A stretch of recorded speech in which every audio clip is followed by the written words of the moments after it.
Okay, Charter Township of Plymouth Board of Trustees meeting for Tuesday, January 14th, 2020 will come to order. Mr. Clerk, please take the roll.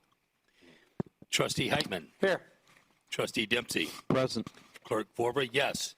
Trustee Dorshevitz. Yes. Trustee Kermy. Here. Treasurer Clinton. Here. Supervisor Heisey. Here. All present. We have a quorum. All righty. Pledge of Allegiance tonight. Let's see. How about Susan Bondi? You've been drafted.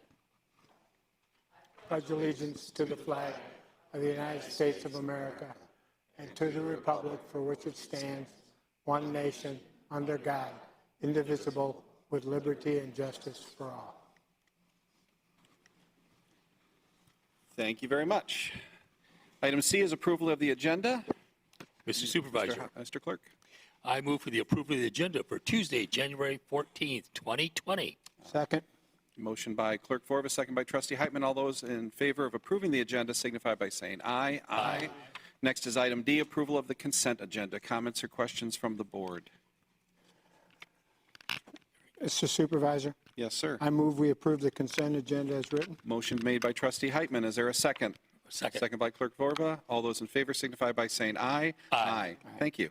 Next is public comments and questions limited to 3 minutes. This is not your only opportunity during the night to comment. There will be another opportunity at the end of the meeting, and we do encourage questions and comments on individual agenda items as long as they pertain to that item. So at this time, under item E, is there anybody who would like to say anything? 3-minute limit is in effect.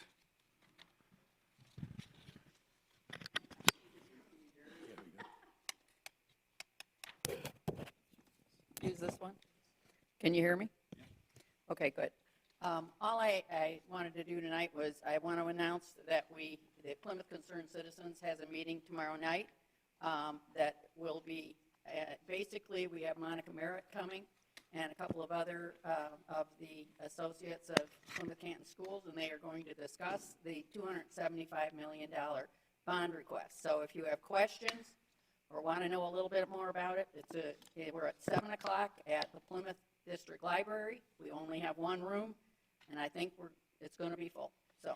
And that is the issue that will be on the presidential primary ballot Right. on March 10th. Right. It Okay. will be on the March 10th primary. So we're hoping you'll get out and vote on it. And as I say, come to the meeting to learn more about it. Okay. Eventually I'll send you a link to a lot of the information that is out on the Canton website, the Plymouth Canton. Okay. Thank you. Anyone else? Okay, we're going to move on. Item F1 under new business is the General Drive Bid Award. Patrick Fellrath and George Zakoff are here from OHM to discuss the bid award for the General Drive Special Assessment District.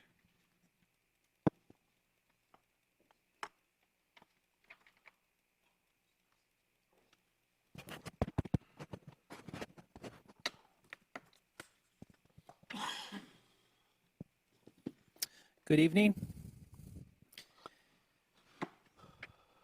The township solicited public bids for the General Drive Road Reconstruction Project, Special Assessment District. Our consultant, OHM Advisors, George Zakoff, is here tonight. He reviewed and has a contract award recommendation. So good evening to the board. So back on December 2nd, we received bids for this General Drive reconstruction project. We received a total of 7 bids, which is summarized in the letter. The bids ranged from a low bid of approximately $1.2 million to a high bid of just under $1.8 million. Our estimate for the project was approximately $1.5 million. So we were happy with the bids. About half the bids were below our estimate. About half the bids were above the estimate, which is typically a good thing. We proceeded to do a bid evaluation of the low bidder, Mark Anthony Contracting. And as we summarized in the letter, we generally had positive reviews on their work and their ability to perform on this type of project. We also met with the contractor. Excuse me. We met with their project manager, their operations manager, and one of their main foremans. We discussed the work, kind of discussed the challenges of the project with logistics, traffic control. Mainly, we wanted to get a good confidence that they could perform well on the project. And, after that evaluation, we came away with a good feeling that they could certainly handle the project. So our recommendation is to award the contract to Mark Anthony and proceed with the project. Okay, Patrick, anything else? No, unless Okay. you have any questions. So what will this do? Our estimates of engineering cost for the businesses in the district, how will that impact their per unit cost? The engineering costs were wrapped up into the total project cost. Okay. So at the end of construction, whatever that cost is, ultimately, provided that it's within 10% of the estimate of the assessment, will be proportioned based on the area of the parcel, how we described it before for this Okay. industrial project. Okay. Bob? Yeah, how is it, the spread between the high bid and the low bid is a third, like over $500,000. How is it that you get such variance? Yeah, I mean, there's so many factors that go into how these contractors bid the projects. Their anticipated workload. Some contractors are more aggressive on a project just because of the location. And in this case, we were bidding two projects pretty close together. We bid this General Drive, and then shortly thereafter, we put the Litchfield Drive project out. So I know in talking to Mark Anthony, they were really excited about trying to get both projects. So I think they went more aggressive after this one. It's just hard to say how contractors price these projects, but it's not uncommon to see that type of variation. George, has Mark Anthony done work in the township before? They have not. Okay. Although the one project manager we met with, he is a resident of Plymouth Township, and which I think is a good thing because he's local and he's local to the project and a resident, so that's positive. But no, they haven't done any work in Plymouth Township, and they haven't done a lot of work generally with Wayne County. I think they've done a lot of work more north and east of here, but local, regional. They had a very comparable $1.36 million contract with Royal Oak that Royal Oak was very happy with, and they completed that. What was the name of the Royal Oak project, or what street? I don't have that. I didn't write that down. One of the things I am concerned about that is a huge difference, as Bob mentioned, that we're looking at a $20,000 to $180,000 swing is traffic. So the minor traffic devices, traffic regulating control. One of the things we promised all those businesses was traffic was not going to be stopped on General Drive. So is that something that we're feeling comfortable with? What line item is that? It's line item 10 or 9 is minor traffic devices. Oh, yeah. But as you can see, the Yeah, numbers, and on item 17 too, they put Right. another portion of it under Yeah. the traffic regulator control, another 10,000. so we're over $200,000 difference between the high and the low just off of those two traffic items. Yeah, again, we do look at each pay item and the price they put in, but a lot of times with the lump sum pay items, whether it be on traffic control or mobilization or restoration, those are sometimes the areas where they put a lot of their mobilization costs. Some contractors may put more money on those items and put less on some of the unit items. So it's not I know you had already had some good ideas about the traffic control, and I think you were passing those along. Well, and I think regardless of how they price that item, there's an approved traffic control plan. It was put together by us. It's very detailed with signage, specific signs, specific text on the signs, locations of barrels. We set up a one-way traffic system through the site. It's approved by Wayne County, so there's not much room for variation there. Good. And it's really up to our field staff, I think, to stay on them during the project to make sure they're maintaining traffic and staging the work properly. It's just strange because, like, sorry to interrupt, Gary, but line 38 ranges in price from $55 to $725,000. And total cost, you mean total item Yeah. cost? Concrete numbers, yeah. Yeah, I mean, that's a big item. That's the biggest item on the job for the concrete. So depending on their unit price, it will definitely vary the total cost. Yeah, right. Isn't the unit Five. price a relatively, for concrete, pretty much the same for everybody, right? I assume their material costs are the same, but their labor portion could be different. Hmm. And again, a lot of times there's a strategy on where they put the money in the bid. Yeah. Yeah. An item like that, you pretty much know you're going to get your money out of that item because you're going to build the road. Yeah. But their unit price of $55 a square yard is pretty consistent with what we would Yeah. anticipate. Now, do some of them plan on having people there directing traffic? Is why there's a difference there? Because you got a rather busy Very busy. industrial project there and trucks coming in and out. I mean, I'd hate to see someone running over fresh concrete, and just Right, yeah. making a mess of. Once they set up the traffic control with all the necessary signs, the barrels, once they set the route up, I mean, certainly the workers they have there and the crews they have there, they usually have a couple staff designated to helping control traffic. But, I mean, that's something right from the beginning our field engineer will be involved with. And typically when we see it's not happening like it should, we're obviously on them to get someone else out there or change the traffic control or shift the barrels or the signs.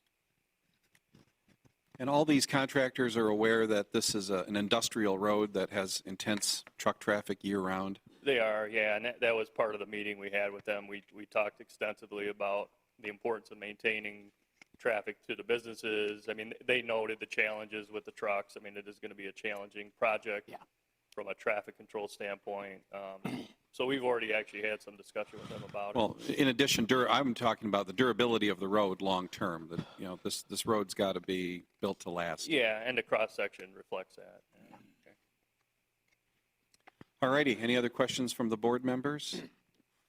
Do you have a preliminary timing plan, and when will it be available to distribute to the property owners and the board?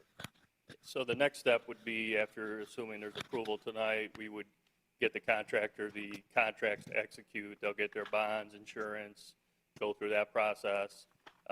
Once we have all that in place, we can start planning for them to get their material submittals, submit a schedule, and at that point, we'll review their timing. We're anticipating that likely they would get on site probably late part of April, start mobilizing to the site, weather dependent. So do you have a written project plan on? Not yet. You don't do that ahead of time?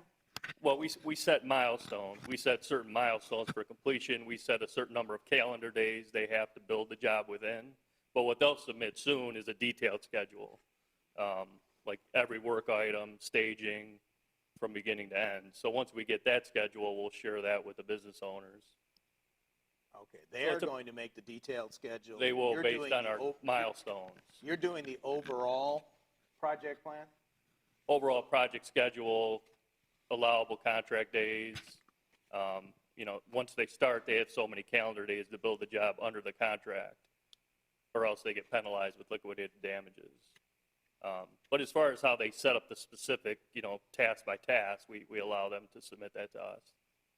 Because if there is some projection of when the traffic will be restricted, it's possible that some of the business could plan around it. Yeah, I mean, what they're going to do, they're going to set up our traffic control plan right from the beginning. It's a one-way south to north traffic flow. So they'll set the signs up, the barrels, everything they need.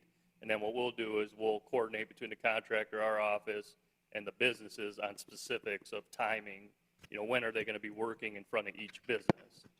We'll do that on a case, a business-by-business basis. All right, so this question affects police department and traffic control.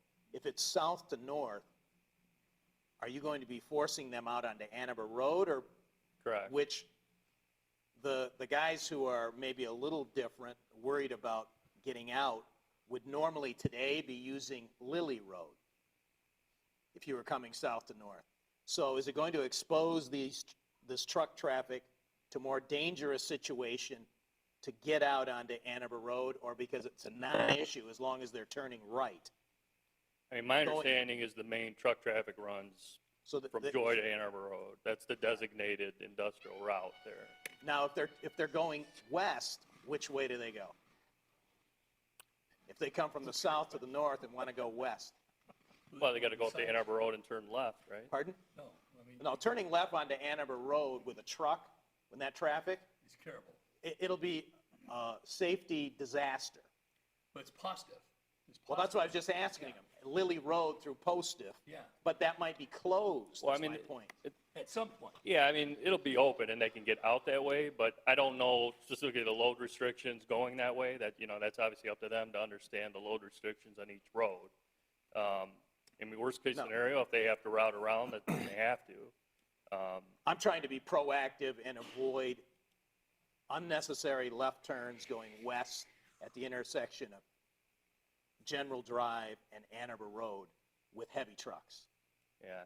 I mean, my assumption is that they're trying to get to the freeway, although I don't specifically know their routes, but they're either trying to get to Haggerty or the freeway for deliveries. Now, Yeah, makes If sense. they have a- Absapure. What if they're going to Ann Arbor? Joy, well, I Or assume they going still go to to, the freeway. if you go west, you want to get on Sheldon Road is the most logical way. Well, again, it comes down to the load restrictions of the trucks, Yeah. Not every road has load restrictions for those size semis. We set up the traffic. Lily Road handles heavy trucks. yeah. Okay. Well, if that's the case, then they can go off Postiff to Lily. Okay, I guess I thought Postiff would be closed potentially while you're doing some work. Well, only Forget for it. some work, but typically we build these roads half-width, so they're always open to traffic. Right. Okay, anybody else on the board? Anybody else in the public? Very good, then. I'm looking for a motion. Mr. Supervisor, Mr. Heitman. I move to adopt Resolution 2020-01-14-01, authorizing the award of the contract for the General Drive SAD Road Reconstruction Project to Mark Anthony Contracting, Inc., in the amount of $1,227,176.73. Motion's made by trustee Heitman, seconded by trustee Kermy. Mr. Clerk, please take the roll. Trustee Dorchevitz. Yes. Supervisor Heisey. Yes. Trustee Heitman. Yes. Clerk Forva, yes. Treasurer Clinton. Yes. Trustee Kermy. Yes. Trustee Dempsey. Yes. Motion carries. Thank you very much. Mr. Felrath, don't go away. Item F2 is the annual cross-connection inspection contract. Want to give us a quick update on that? Yes. So this is a renewal of a service agreement that we have with a firm that conducts our township cross-connection control program for non-residential facilities. So if you recall, under state law, under the Michigan Safe Drinking Water Act, every community is required to conduct a cross-connection control program for their water distribution system. And in our case, for the non-residential accounts, since well, we've always had a program since the early 80s, but Wayne County has been conducting it on behalf of all the communities up until recently. So up until around 2010, all the communities had to either do it in-house or to outsource it to a specialized firm. And so since 2010, we've outsourced to the firm that's more or less the preeminent firm in Southeast Michigan. They do pretty much all the communities surrounding us, and that's HydroCorp out of Troy. They specialize in cross-connection control compliance. Basically, that's all they do. And we use them for non-residential at this point. So this is a renewal of a contract. It's more or less the same type of contract that we've had with them. It's a one-year contract with 2 automatic renewals. They provide all our inspections. They have done, in my opinion, a very good job.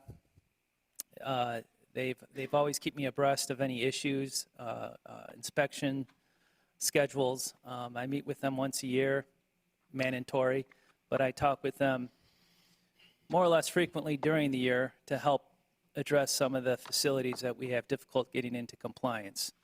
So they've done an excellent job, and again, the contract is more or less set up the same as it always been. There is so the annual contract amount is around $22,000 I have listed in here, which is roughly 4% higher than the previous contract that we renewed 3 years ago. Patrick, I know that, a year or so ago, we had an issue where we had to do some refunds because we were doing condo associations and residential areas. Yes. How is the state on us requiring to do that? So right now, this contract is specifically only to non-residential. So this excludes apartments. It excludes condos. We treat that more for residential type use. Having said that, I do expect to hear from the state this year to initiate a residential program. I know our neighbors are receiving word right now about that, and they're meeting with the state. So that's in the short term. Thank you. Okay, any other questions from the board Yes. on this? This cost is recoverable from, it's a pass-through to the commercial customers. That's a very good point, So yes. last year, I know we had some changes in the way we're recovering it, so tell me how we're recovering it. And Mark, how well did we do at recovering it in 2019? So, yes, so how we recover it, there is, for all the non-residential accounts, they receive a water bill every month. And on their water bill, they have a line item, cross-connection control. And it's roughly, I think, $5 a month. It's something very nominal, where they pay, I think, an annual $60 fee, $60. So they get billed every month, but everyone pays the same. At the end of the year, everyone pays $60, and it covers the program and the administrative costs. And I did look at the budget, and we have been collecting the fees, and the budget amount in there is adequate to cover this contract. So we have been receiving, So we're fully The revenue. recovering our expense yes, for this contract. correct. Okay, any other questions by the board? Anybody in the public? Then I'm looking for a resolution, motion, please. Mr. Supervisor, Mr. Clerk? I move to adopt Resolution 2020-01-14-02, authorizing the professional service agreement between the Township and HydroCorp for the implementation of the cross-connection control program, and authorizing the supervisor and clerk to sign the agreement contingent upon legal review and approval of the township by the township attorney. Motion's made by Clerk Vorva. Is there a second? Second by Trustee Heitman. Mr. Clerk, please take the roll. Supervisor Heisey? Yes? Trustee Heitman? Clerk Vorba, yes. Treasurer Clinton? Yes. Trustee Kermy? Yes. Trustee Dempsey? Yes. Trustee Dorchevitz? Yep. Motion carries. Thank you. Thanks, Patrick. Item F3 is SAD Policy Revisions Opinion Letter. Attached is a legal opinion by Attorney Kevin Bennett regarding our updated policy on special assessment districts and a legal history of SAD policy and procedure. As we have transitioned into a two-step SAD process, I asked Kevin to provide us with the background and rationale for this process and the legal authority for us to do so. I would like Kevin to give us a quick review, verbal of the opinion, and then ask and answer any questions that the board may have. We'll open it up to the public, but again, we want to try to stay on point with this item. I don't know if there's any board action that needs to be taken tonight, but we're going to see how things evolve here in the next few minutes. So Kevin, just give us a real quick sketch of what we're reading here. Okay, special assessment districts are a means of distributing the burden or the cost of a particular improvement to the lands that specifically benefit from the improvement. The law that allows the township to create a special assessment district is Public Act 188 of 1954. There's several types of improvements that are allowed under that act. The most common one that the township has traditionally used is improvements for public roads and for sidewalks. Either the township board or the residents of the proposed special assessment district may initiate the creation of the district. Traditionally, the township has not created the special assessment district, but responds to petitions by owners of property within the proposed special assessment district. What Public Act 188 calls for with respect to owner petition initiated SADs is more than 50% of the owners within the district, as calculated by frontage upon the particular improvement. For example, if it's a road improvement, then it would have to be over 50% of the total frontage of the property along the improved road would have to petition the board to create the district. If the board does not get over 50%, the board cannot proceed with the special assessment district. The township has traditionally added another criterion as well as the 50% frontage. They've required 50% of the total amount of units to create the special assessment district. That is an additional requirement that is not mandated by statute, but is within the township board's discretion to do. If the homeowners initiate the creation of the special assessment district, then, as I stated earlier, they need more than 50% of the unit owners and more than 50% of the frontage in Plymouth Township to petition the board to create the district. If that is done, then the township holds the first of two public hearings. The first public hearing is called the hearing of necessity.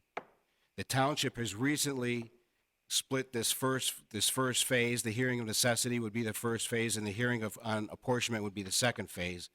The township has recently split the first phase into two subcomponents. The first would be to get 51% of the frontage and 51% of the total units, first of all, to agree to ask the township board to hire the engineering consultant to give a total cost estimate for the project.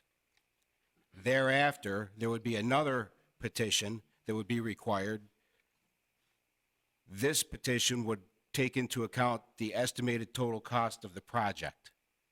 The township, the current process is to require a second petition before the hearing of necessity, including 51% of the frontage and 51% of the total units after the engineering consultant has given a total cost estimate. The theory behind that is that the owners within the proposed district would be in a better position to make a decision because they would have access to the total cost of the project before they decided whether or not they wanted to create the district to create the improvement. If the homeowners or the landowners decide to create the special assessment district by more than 50 or 51% or more of the total units and total frontage, then the district is adopted after the township holds the public hearing of necessity. There's specific notice requirements that have to be given for the public hearing of necessity, specifically with respect to content, with respect to mailings, and with respect to publication. Further, if at any time during the project, if the actual costs appear that they're going to exceed the estimated costs by 10% or more, then the township board has to give another notice to all owners in the same manner as they gave the original notice, and a public hearing to afford the record owners to be notified of this cost increase. If the project goes through after the public hearing necessity, then once the project is completed and the total costs are fully ascertained, the township board holds the second public hearing. That would be the public hearing of apportionment. At the public hearing of apportionment, the township board decides how they are going to apportion the total cost of the project. The statutory scheme does not state a specific methodology that must be used to apportion the costs. The only requirement under the law is that the apportionment may not be substantially or unreasonably disproportionate to the amount of the assessed apportionment, and the value that accrues to the land as a result of the improvements made. Again, there is no specific methodology to determine this. It could be a per unit, it could be a per frontal footage, it could be any number of ways. It's just basically got to be fair. There is a presumption in favor of the validity of the apportionment. If a homeowner is aggrieved by the apportionment and wants to appeal that, they can do so. There's certain procedural requirements that a homeowner has to follow. Specifically, a homeowner or a property owner would have to file an objection at or before the public hearing of apportionment. The homeowner could either appear in person and file the objection, or could give the objection in advance of the public hearing of apportionment. If the homeowner does that, then the homeowner can appeal. The statutory scheme for the time period for appeal is not entirely clear. The General Property Tax Act says it's 35 days, whereas the statutory scheme for Public Act 188 says it's 30 days. So where is the appeal filed? Michigan Tax Tribunal. Okay, once the apportionment has been made, then the apportionment or the special assessment becomes a lien on each respective property, and the amount that the board determines is fair. This may lead to some practical problems because it's a lien on the property, but it's not a tax. This could cause some concerns if somebody wants to sell the property that is still subject to the lien. Usually, mortgage companies do not want that lien outstanding. They want that lien paid off before they're going to issue a mortgage to a prospective buyer, because the mortgage company is not going to want their mortgage to be secondary to the tax lien or the special assessment lien. There's also certain deferrals for certain property owners, basically veterans or seniors, under certain circumstances. Does the board have any questions for me? Couple. Okay, I'm sorry. Yeah, go ahead. Notwithstanding the two required public hearings, the board, the township also has meetings with the association to let them know how the process works. Yes. So we have a couple of meetings, one initially saying, we've got this, people that want to do this, here's how it works. So it's an information meeting, and then a second information meeting in between these other public hearings. Absolutely. Public hearings are the only ones that are required under the statute. The township undergoes a more thorough notification process with the owners. There is, as you stated, 2 informational meetings that the residents in the proposed district are encouraged to attend. Those are not required by the law, but the township board does hold those informational hearings in addition to what's required by the law. Thank you. Couple questions or comments. The first was that, and I know you speak to this in your letter, but how do you define a homeowner? In other words, if you have 2 property owners and you get into, one wants to sign and the other one doesn't. That is not addressed in the statutory scheme or in any case law. That's an interesting question. Yeah. So So if- by practice, But our policy is to have But everybody, all the have to agree. yeah, So you can't have one yes and one no. They both have to agree for them to be counted. yeah, that's what I thought. So if you have you have a husband and wife who disagree, Yeah, that is marked as a no in the No. calculation? yes. Unless they That get, happened in Litchfield the very last time, where a husband and wife disagreed and it didn't go forward. But it is up to the township. I'm not We going could near call that a one. yes if we want to. No, you really couldn't, because the statute says owners. And so owners could be a corporation, owners could be a partnership, owner could be husband and wife, ownership could be any number of type of title holding entities. We saw that on General Drive. Yeah. You mean husband and wife or partners? Partners. Business partners, LLCs, LLCs. corporations, yeah. I mean, it could be life estates, could be all kinds of things. Second thing was, as I was reading through this, I was thinking about really kind of the point to getting signatures for the first phase, because the first phase is is for the engineers to determine the cost. Yeah. And there's no reason to not sign it, because there's no liability to the potential homeowner. So why even bother to require them to have signatures? Well, as we saw in Lake Point, there was quite a bit of opposition and negative news flying around, and people just absolutely refused to do it. We sent Patrick out, They didn't even want to know what it would But cost. didn't want to know anything about But it. here's why, to answer the question, because we are committing sometimes up to $15,000 of Right. taxpayer money, so we want to be able to show to ourselves and to the public that there's a high degree of interest. Otherwise, you could just have the president of every HOA That's true. say, well, I get a Do it, free assessment and I'll do it. So Yeah, we want to that's true. demonstrate, and it gets people thinking, it certainly gets attention, and it generates public discussion on whether or not this really will be necessary down the road. Okay. There's one, And that is recovered, that engineering estimate If is the project, recovered in the end if they go forward with SAD. if the It's project. rolled into the cost. Yes, Right. yes. if the project doesn't go through, then the township eats the engineering costs. Yeah. There's another point of procedure I wanted to make. The township's been using its current process for longer than I've been here, and probably longer than most of the current board members have been here.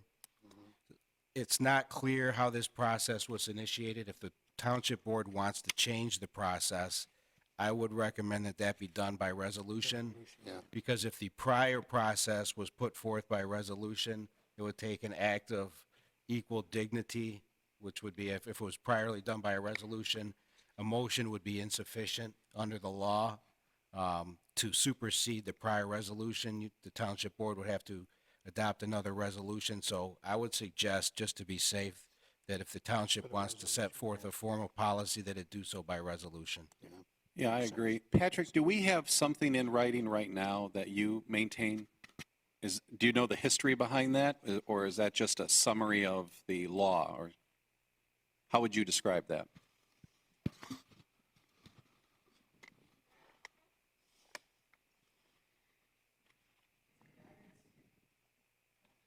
I would describe it as sort of a quasi-guidance policy. We've made tweaks to it over the years. I think it originally developed when we had a lot of gravel roads in the township and people were paving their roads. Jim Now, Anowitz yeah. initiated the first document in place. Okay. Now, Chuck, you had mentioned something from like 25 years ago that there was a written policy. Is that pretty much what Patrick has in his hand there? I mean, to the best of your I can't remember knowledge. what Jim Anowitz Yeah. prepared. Yes, it is. I didn't make this up. Okay, so it was that legacy. Correct. Yeah, I changed the title, as a matter of fact, because it used to say changing gravel roads to paved roads. Okay. And Jim Anowitz does watch all of our meetings online, so Oh, does he? Hi, Jim. I'm sure he'll be Hello, Jim. he'll be contacting us. I don't think he watches us live, but I know he watches us online. So I think he's texting you right now. So Patrick, I think what I'm hearing is that document needs to be freshened up, and then we need to adopt a formal policy, but one that gives us the flexibility. I think we need to really make sure that it's flexible, that we are not having to come back every year and amend it as if it were an ordinance, you know. It's like the purchasing policy, you know, it's flexible. I think the only distinction between this and the past is at one time there was the 50% frontal footage and 50% unit thing that was kind of changed to just frontal footage because that's what the statute said.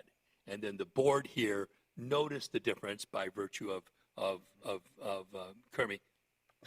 It is, And Jim Anowitz put in place to avoid neighborhood friction, Yeah. both of the criteria. That's what I'm saying it was. Then, It removes and it's all doubt. always been that. Yeah.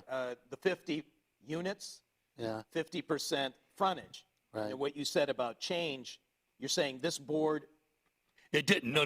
No. When it was updated, when the item that he's talking about was updated, the 50% unit was left out only because the statute doesn't mention that. Oh, so it was an error. An It get inadvertence. It was inadvertence because the statute doesn't require that. So Correct. it was left out only for that reason because it wasn't in the statute. Then you and also Dorshevitz appropriately brought out what was the past practice. And so that's when we said, okay, let's make sure that's in it. And that's more what this does. I like that that two-part test because I think it removes all doubt and it helps minimize the arguments. And you know, I'd use myself as an example because I live on a corner. I mean, I would get twice the votes of my neighbor, and I don't think that was fair. Yeah, You'd just also get twice the expense. Twice the So expense that's one of the too. reasons Yeah. that it was No, because it was- normalized to per unit when we paid. Yeah, but Somebody you on the can't- corner pays the same amount as somebody in the block. And you have to apportion it fairly to benefit. You couldn't assess somebody that has twice the frontage, twice the amount. You that's I don't what think could. we've that would always done. stand, would Yes, you could.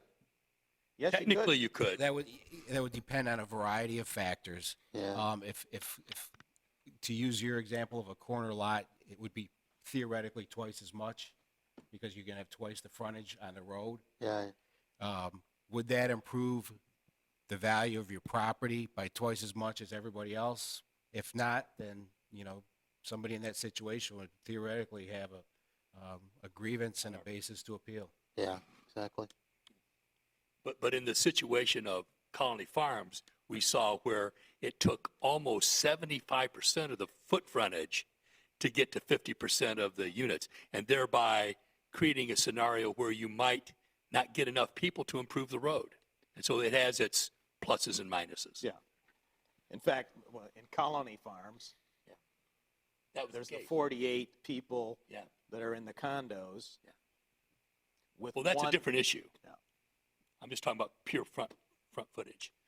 Okay, so what I'm hearing is that we need to revamp this policy. We need to take the best elements of what Mr. Anowitz created in the past, update it, incorporate our new standards. I think then Kevin we can work with you on putting that together, Make it official. make it official, bring it Sure back to you the. want to do that? You won't be flexible. You're going to have to come here every time. No, well, no, I'm trying to avoid that. I'm just saying that I think we can put in enough wiggle room that we've got the This- flexibility Then to. call it guidelines or something? Yeah, Well, it's a policy, it's a guidelines, policy. yeah. This is how we're going to structure the process, not necessarily how you're going to assess, because that's up to us individually. And the It'll have public to be purpose, carefully written so that it's going to be difficult. well, and the public purpose is to fix and maintain roads. And we have to be mindful of that. It's not to put up barriers. It's to make it, to provide that flexibility as determined by the board within the structures of the law. Jeremy, do you have anything to add to this? Do you want to be part of this drafting committee? Oh, you do? Okay. Hey, Kevin, Give you a chance to get out. So. Kevin, question for you. If somebody did appeal this to the MTT, Michigan Tax Tribunal, would the tax tribunal look specifically at what is legal, or would they look at our internal policies to determine if that person was treated fairly? The tax tribunal is going to look at, if it's going to go to the tax tribunal, it's only going to be based on the apportionment, not on the necessity. If the apportionment, if a aggrieved homeowner does file a petition with the tax tribunal, a couple of points need to be made. First of all, the apportionment is going to be presumed valid.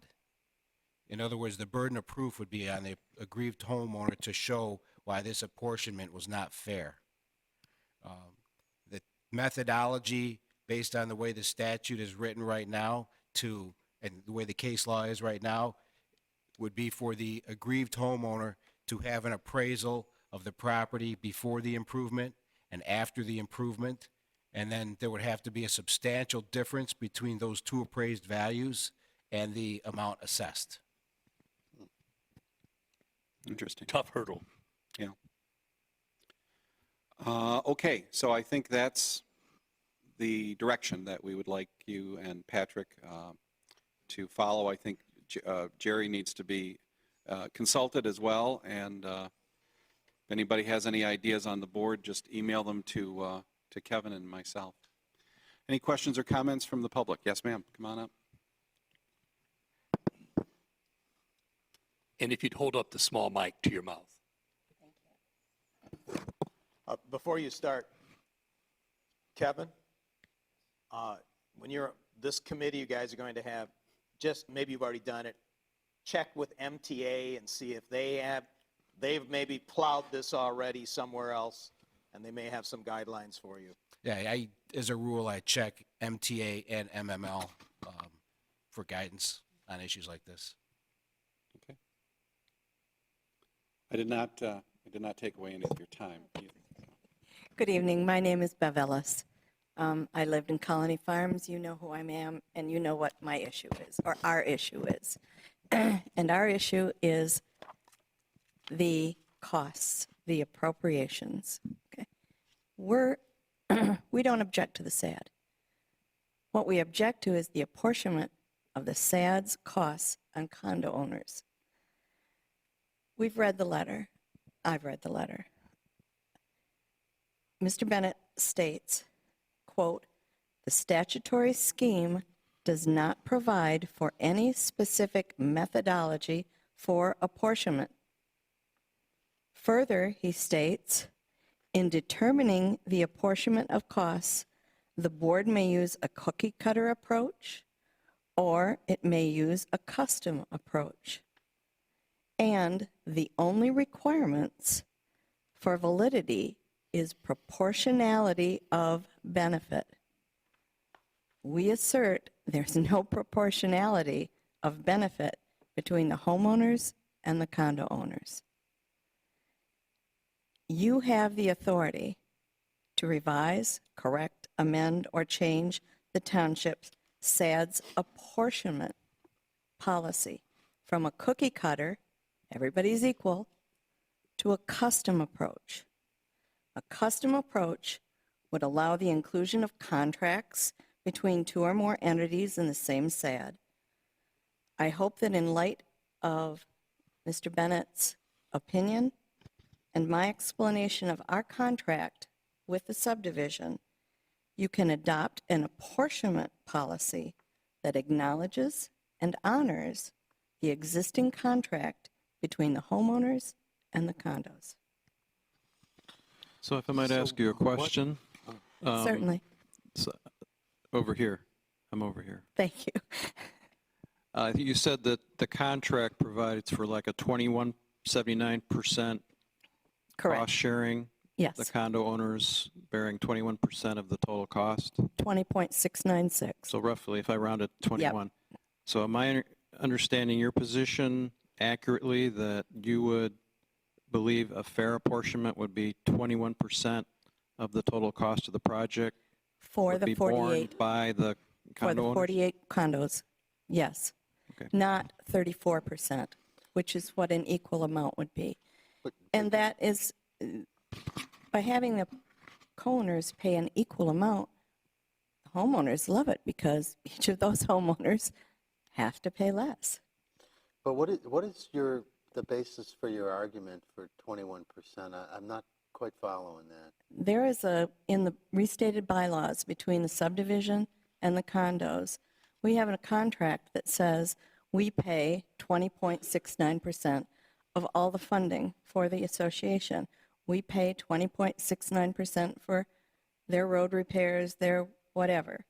And what they're trying to do is ram this, what they're trying to do is get more money out of the condos so that the homeowners pay less. We've been paying the 20% since 1973. But does it specifically say for road improvements? There is nothing about road improvements. So what you've been doing is any other kind of association stuff like the ponds or landscaping or something has always been basically 21%. 20%, correct. Everything. But it doesn't specifically say about roads, and we don't know that if that was thought about initially when that was made because the roads were new. and you wouldn't expect that to be an issue for Well, 30 or 40 years. That's assuming a fact, not an evidence. No, I didn't say that. Say again? You said we don't know that We that don't know. wasn't provided for. We It don't wasn't contemplated. We don't know what was contemplated. We don't know that, but the same argument can make for someone on a Well, cul-de-sac. I'm not here to argue. I just wanted clarification No. from this commenter But who's her- entitled to make her public comment for 3 No, minutes. absolutely. But what I'm saying is her comment about that type of apportionment would work for someone who has a cul-de-sac, who says, Well, are we going to debate the apportionment here? no, I'm just saying it's the same argument. The people at the end of a cul-de-sac can make the same argument they're making. But we're sliding now into having the debate over I don't want Colony to, Farms. no. And I want, I was just making that point. we just need to get, because we're getting a field of the Yes. agenda item here. Yes. So, I understand. Thank you very and much. we appreciate your concerns. And I don't know, Patrick, when do you think that OHM will be done with their engineering study? Excuse me, I can't see. Next month? Colony Farm. For Colony Farms. For Colony Farms, we intend to have the second informational meeting that would have the engineering findings as early as mid-next month, mid-February. And the condo people will be invited to that, I presume? Oh, yes, they're included within the district. Okay. So, yes. All right. Okay, well, we'll be able to take a different approach at that time. And, you know, again, my issue on Colony Farms is that I just hope that there is some accommodation that can be made that everybody can agree to. Yeah. Yeah. Thank you. So, all righty. Anybody else on the SAD issue? Sure, come on up. Just state your name and address.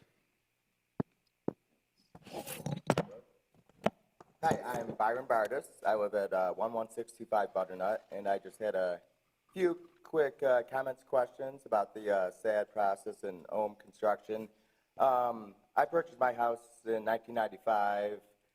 The George Romson neighborhood is at northeast corner of Haggerty and Ann Arbor Trail, for people who might not know of it. And it was gravel roads when I moved in, and one of my neighbors circulated a petition, and we got over, I think, the 50%.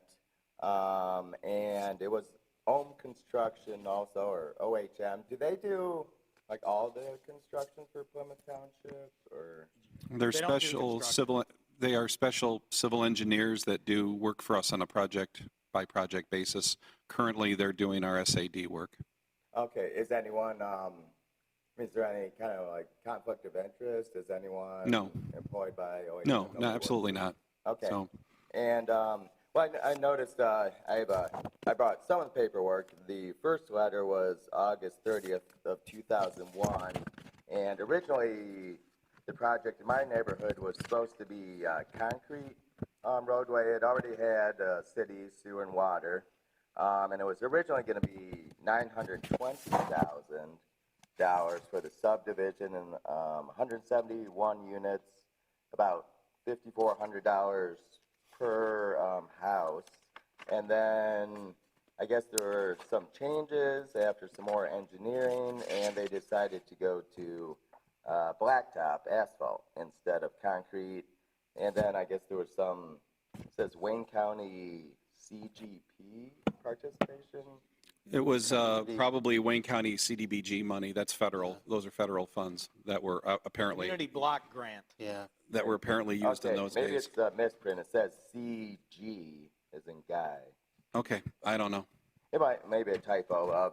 So it looks like Wayne County contributed $127,000. So the total project came out to about $760,000 for 167 units. So like my cost is single home owner. You had mentioned, what if husbands and wives, disagree, whatever. I mean, I was married when I purchased my home, but divorced by that time. But I voted for it.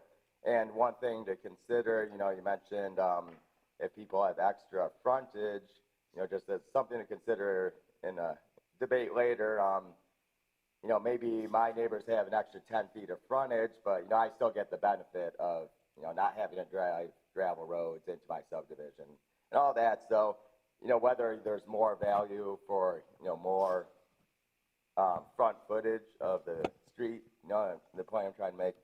But the question was, so anyway, you had mentioned that if the homeowners do not pay off, there's a lien put on the property.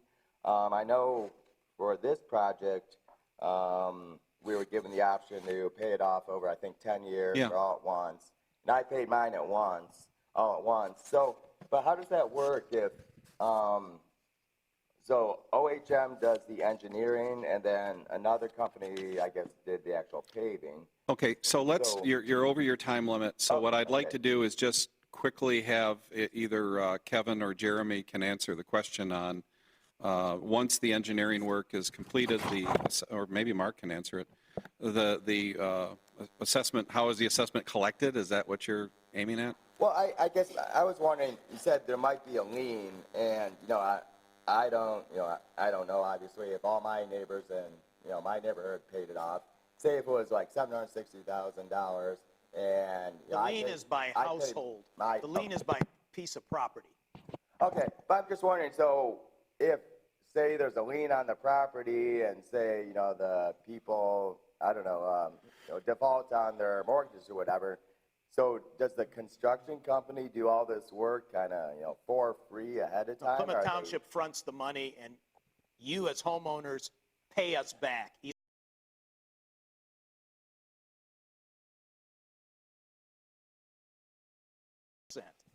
So that was basically my question. So the township pays OHM and the construction company up front, and Not then- up front, after the job is done. Okay, well, when but then the homeowners have, We maybe paid off as I did or at 10 years.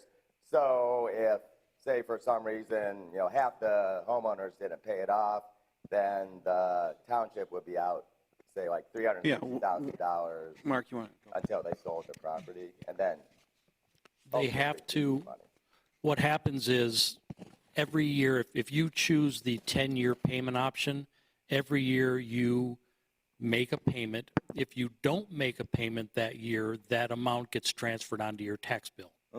And then if you don't pay the tax bill, that gets turned over to Wayne County. So we do collect all the money that the township has put up for the road assessments. Okay, yeah, and in my case, I paid it off, but I was just wondering, who would be out the money if, for whatever reason, the homeowners didn't pay it off, then it would kind of fall on to the rest of Plymouth Township. No. In the end, whoever owns the property or buys it out of bankruptcy will pay.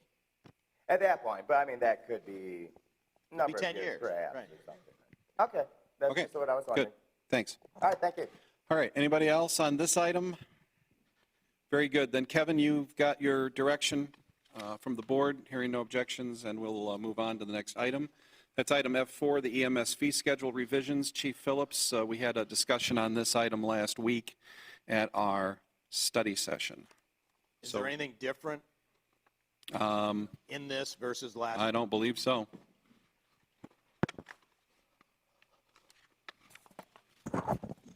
In short, to answer your question, there is nothing different from last week. Good evening. Plymouth Township has not changed our transportation fees since 2017. This board did it 3 years ago. Blue Cross Blue Shield has raised the rate they're willing to pay us 3 times in that period. So at this point, we are, every time we bill out for a transport, when one of our ambulances takes a patient to the hospital, and we are losing money if paid out by private insurance and private payers. We have from time to time met as a board and raised our rates. My suggestion and the suggestion of MHR Billing, our billing company, is to once again raise our rates to meet, current costs. Hey, Dan, I had a question. I don't think it got answered last time, which was, so Blue Cross Blue Shield will pay $13.40 per mile, but how does that compare to other payers? Typically over the years, how it's been explained to me is, since Blue Cross Blue Shield was the biggest dog in town for so many years, they were always the agency that set the rate, and the other care agencies just went along with theirs. So like United Healthcare would pay the same? They just paid whatever Blue Cross, HAP, everybody just paid what Blue Cross. That's how it's been explained to me many times over the years, and nobody said it's changed. And as far as I know, it is still true today. I'm glad they're the trendsetter and not Medicare, Medicaid. As you know, Medicare and Medicaid pay a lot less. Yep. Dan, one of the ideas you and I discussed this morning was the current process is we have to adjust our fees every year, and it has to come in front of the board to adjust the fees every year. My idea was, and I'll just throw this out to the board, what if we just tied our rates to the Blue Cross Blue Shield rates? In other words, the resolution would read, the Plymouth Township rates will be the reimbursement rates effective at the beginning of the year by Blue Cross Blue Shield. Since they are basically our target audience, they're our trendsetters, and then we don't have to go through this process every year. It'll always automatically renew with whatever the Blue Cross Blue Shield reimbursement rate is. Makes sense. Yeah, me and Mark discussed it this morning. I think that's a great idea, and I would fully endorse that. So if Blue Cross Blue Shield did something stupid, then we would reconsider it. I think that's fair, sure. Yeah, if for instance, Blue Cross Blue Shield was to lower their rates crazy for some reason, I could bring it back to the board and the board could reconsider their decision. So the Or motion they should read, astronomically raise them. so the Correct. motion should read Blue Cross Blue Shield unless they do something stupid. As determined by the board. Yeah, and From time to time. I've included in the board packet the last 4 raises on the Blue Shield Blue Cross have provided, and it's always a very small amount every year. But just on per mile reimbursement, we're $1.40 per mile less than they're willing to pay. So what do you want to do for tonight? Well, could we could add some language to the resolution that would say, and for future years to adjust to the then effective BCBS rates unless otherwise action is requested by the fire chief, something like that. But does Blue Cross and Blue Shield rates cover all of the elements of this fee schedule? They do cover all elements of our fee schedule and many more that we do not even bill for. Including oxygen without transport. Yes, And this would enable us to recover our costs, which we're not recovering today. correct. And these rates are lower than HVA's rates. These rates are HVA's rates, which I have also included in the board package. Okay, so Jack, do you want to take a shot at drafting something on the fly here? I thought I just As the verbally did. senior and No one most copied it experienced down. attorney? It was brilliant. I thought, Can you do it again? Say can't, senior not again? in the same spot. Did you say senior? I said senior, but most experienced as well. So Senior, yeah. That was a double-edged sword. Old. So, If we were to just change the resolution to, instead of authorizing the attached restructured transportation fees to mirror the current year Blue Cross Blue Shield structured fees Amended each year. as amended It's each really year. just the last, now therefore it be resolved, right? Yeah, Yeah, but he's talking about the motion.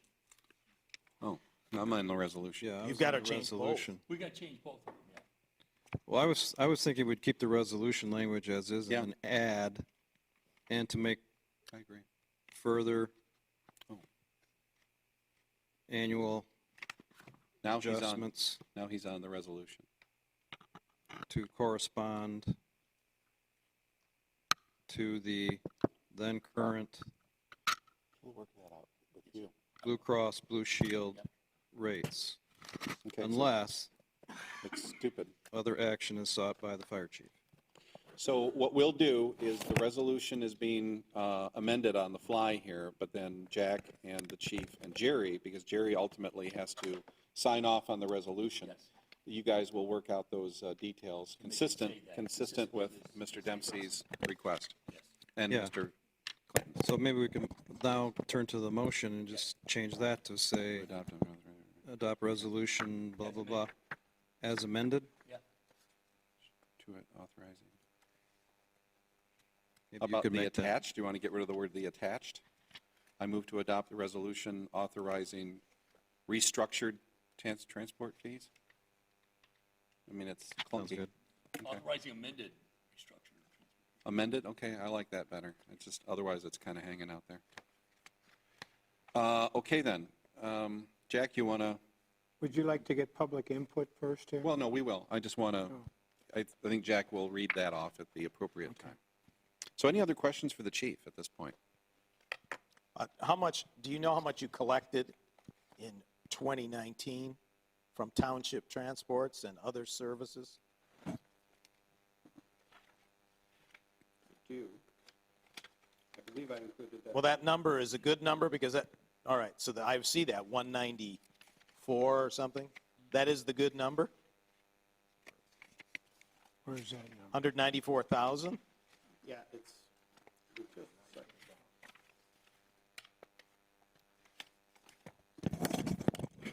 Yes, that is the good number, and that also shows you the percentage in the far right of how it's paid.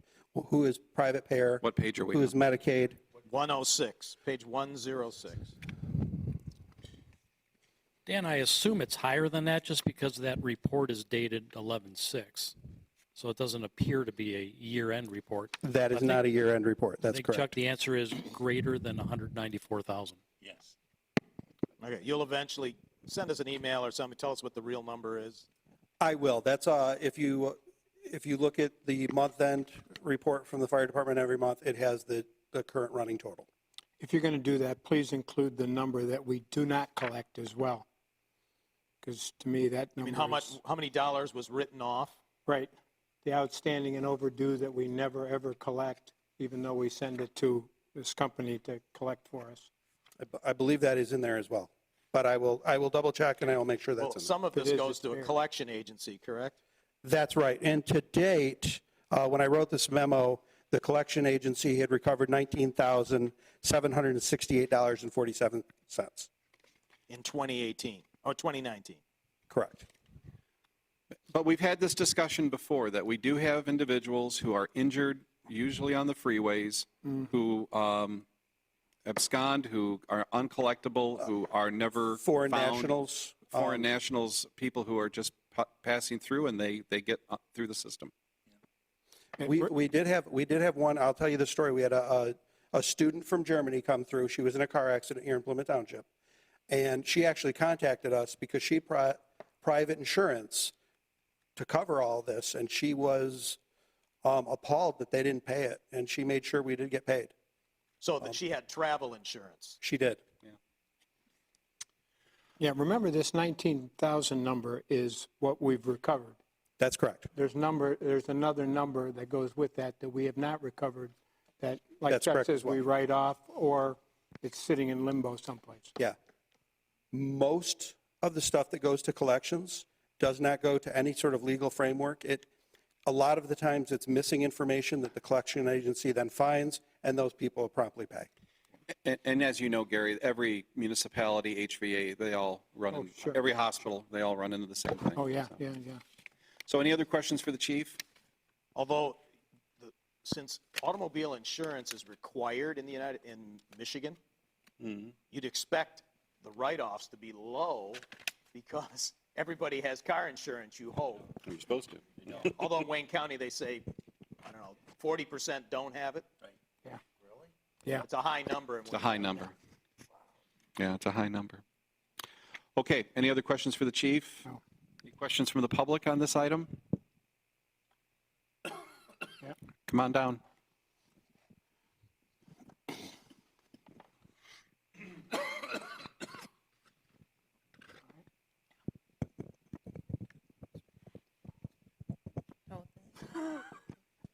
I just had a quick question because I don't really understand how the pace setter is set. So how do you know Blue Cross Blue Shield will always be The pace setter. And then if they're not the pace setter, how do you make sure the provision of this law actually allows for, okay, now we have to have a different pace setter? They may be the pace setter now, but we're going to have a lot of changes in healthcare in the coming years. Good question. Past performance is the simple answer to that. Blue Cross Blue Shield has been the pace setter for years and years and years. And as of right now, nobody's going to overtake them. If somebody does, I will bring it back to this board for reconsideration. Which is included, that language, that the chief would bring it back if there's some anomaly, would deal with the second part of your excellent question. I like that. Yeah, thank you.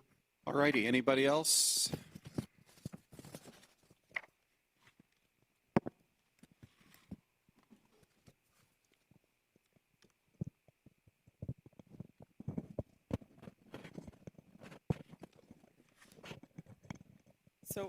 When looking at that page 106, Blue Cross had 12.76% of the billing. Is that right?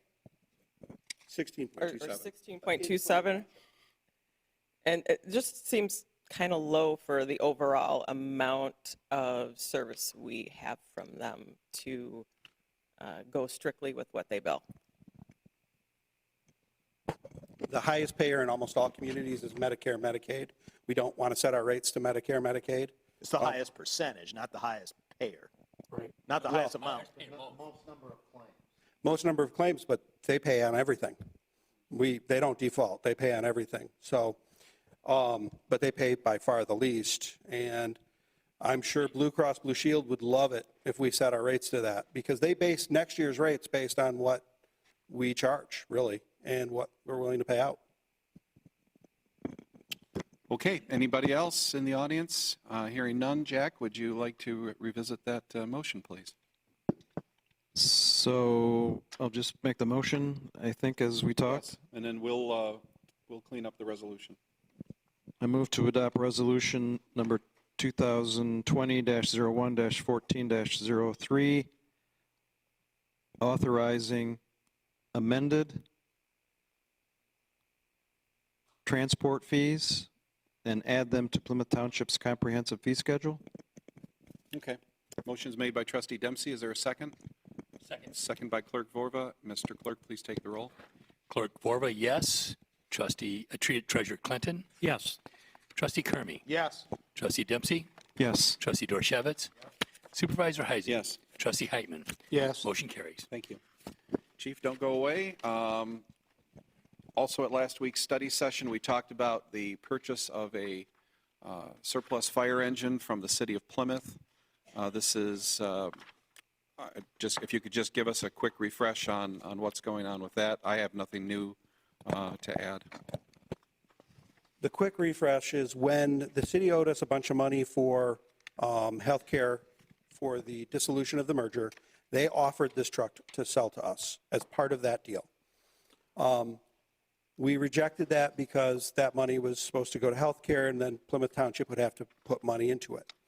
When we were re-looking at the life expectancy of the vehicles we have and how they would perform over the next 20 years, we came to the conclusion that we needed to buy a truck in the middle of its life so that we weren't forced to buy 3 fire trucks at the same time again.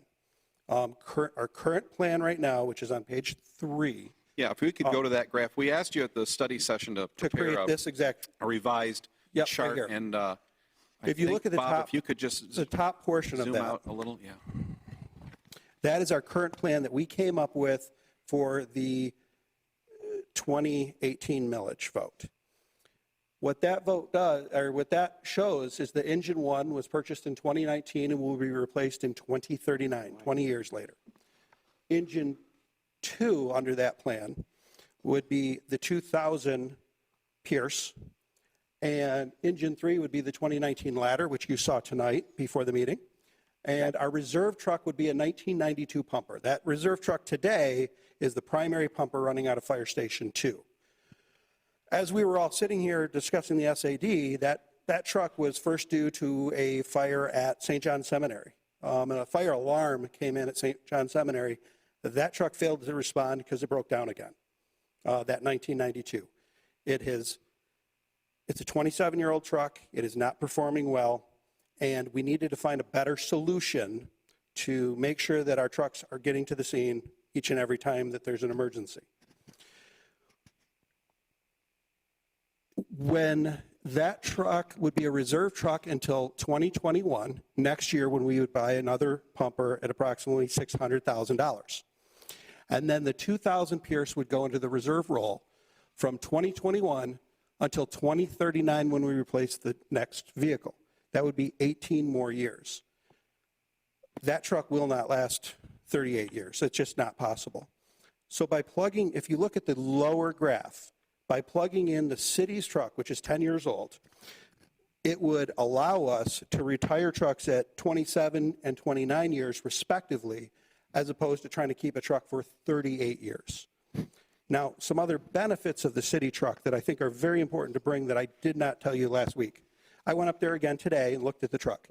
The truck has 1,169 hours of use. To put it in perspective, the brand-new truck that we just purchased and put in service in May already has 300 hours. So this truck, which is 10 years old, has barely been used. It has 14,846 miles on it. It is in excellent condition. The price is a great price. The city is giving it to us. Everything about that truck is in good condition. And the other thing that I looked at carefully is, will this truck last and work for Plymouth Township for the next 20 years? Because that's really what we wanted to do. We wanted to run as a full-time frontline pumper for the next 8 years and approximately 10 more years as a reserve truck that would go into service from time to time for preventative maintenance on our other vehicles in our fleet and make sure that we have dependable trucks for the next 20 years. Any questions? I'd be happy to answer them. I have one question. I don't understand what happened with ladder number 3, how it went an additional 4 years in life by buying the city truck. That was a typo. Oh, okay. That's what I thought.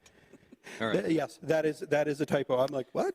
So Yeah. also, Chief, by retiring the 1992 truck under your scenario 1, how much are we spending more or less every year on maintenance of that vehicle? We're spending about $12,000 to $13,000 per year on that vehicle right now. That vehicle, we just replaced we just rebuilt the transmission for it earlier in the year. We're not really happy with its performance still to this day. As I told you, that vehicle failed to respond to a run. BC Mac went up there today and got that truck back in service and working. So she's working again now. But she's old, she's tired. You've seen her, rust all over. It's time to retire it. You mean he's old and he's tired. So in the second block, engine number 2, the planned retirement should be 2039, right? Not 2029? That's also a typo? No, 20 years. In the second block? Yeah, engine number 2. In the No, yellow? because in 2029, we would be purchasing a new engine, and that vehicle would go into reserve. That would be the city's engine that we are contemplating purchasing tonight. Right, I see. So, Chief, if a comparable fire engine, brand new, what would that cost? The truck we were originally looking at would, in my assumption of $2021, would be about $600,000. Okay. It would probably be, had we bought it a year ago, it would be a $470,000 truck. Today's dollar is probably $525,000. Okay. Now, our motion and resolution also call, or the motion doesn't, but the resolution also appropriates an additional $30,000 just to update the equipment and to kind of add some of the unique Plymouth Township additives that you guys are looking for. What that dollar figure would be used for would be for new graphics that say Plymouth Township versus Northville City, putting radios in the vehicle, putting our headsets in the vehicle, tool mounts. They're going to keep their tool mounts for their tools. A new K-12 saw. We've been purchasing electric fans so that we're not blowing carbon monoxide into people's homes when we're blowing them out. That's worked wonderful for us in the previous 2 trucks. That's what that money would be used for. Okay. Was this a truck that was when they had the fire? Was this the truck that was in the station? No, this isn't the one that burned down. No, this is housed in Old Village. Oh. This was not in the fire station when the fire station caught on fire. I can't say for sure that that's true. It is not the truck that caught fire. I can say that with 100%. It is not the truck that caught fire. But you said I think the last time you said the city was not in love with Pierce anymore. No, they were not in love with Pierce because the truck that did catch fire was a Pierce, but it was a local mechanic that had caused the problem with it, and I don't think liked I'm just spitballing here, but I don't think they liked how Pierce handled it. Yeah. So Chief, just a couple comments. When we calculated what we needed for the 2018 millage in terms of capital equipment, et cetera, you put together a replacement schedule for us that was then embedded into the calculation for the millage. I did. If we buy this truck as opposed to following your schedule, this ultimately will be cheaper for us. In other words, we will spend less money and be able to use that money for other things, OPEB, paying down, et cetera. So it's not a lot. It's probably at the end of the day somewhere between $150,000 and $200,000 less, but it is less. Another thing, so that's just a point. One thing I would like to think through, but for the board to consider, is a few months ago, we had a resolution that we would reserve a certain amount of money of that from the millage for future years.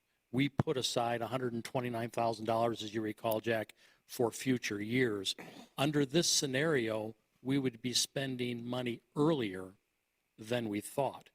I will probably come to the board within the next couple of meetings with a request to basically dissolve that resolution to reserve the $129,000 because we're going to be spending $250,000 next year.